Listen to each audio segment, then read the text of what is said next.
ડેડિયાપાડાના ધારાસભ્ય ચૈતર વસાવાના સમર્થનમાં આગામી દિવસોમાં આદિવાસી સમાજ શું કરવા જઈ રહ્યું છે અને ગોપાલ ઇટાલિયા પણ નર્મદામાં એક સભા કરવા જઈ રહ્યા છે તેની જ વાત કરવી છે।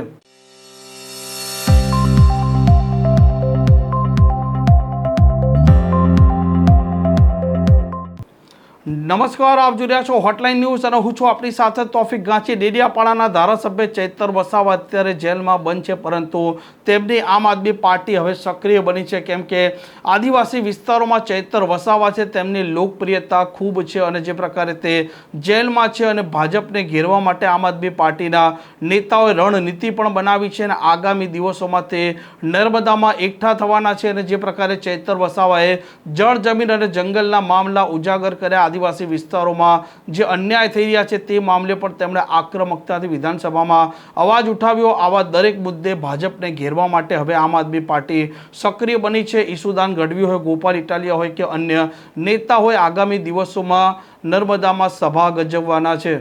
નર્મદા જિલ્લામાં રાજપીપળા ખાતે ચૈતરભાઈના સમર્થનમાં જે 20 તારીખે 1 લાખથી પણ વધુ લોકોએ સહી કરી અને જે આપણે જન સમર્થન કરવાનું હતું, જેમાં તમામ સમાજના લોકોનું ખૂબ સારું સમર્થન મળી રહ્યું છે, તમામ લોકોના હસ્તાક્ષર થઈ રહ્યા છે। એ કાર્યક્રમ 20 તારીખની જગ્યાએ આપણે 24 તારીખે શુક્રવારના રોજ સવારે 11 કલાકે કરવા જઈ રહ્યા છે।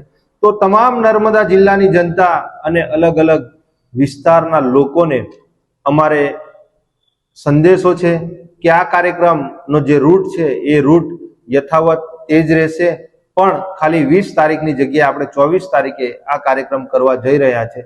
તો આપ સૌ એ કાર્યક્રમમાં ખૂબ મોટી સંખ્યામાં ત્યાં આગળ પધારો એવું આપ તમામ આગેવાનશ્રીઓને અમારું ભાવભર્યું આમંત્રણ છે। જય હિન્દ, જય ભારત। નિરંજનભાઈ વસાવા, આમ આદમી પાર્ટી, નર્મદા જિલ્લા પ્રમુખ।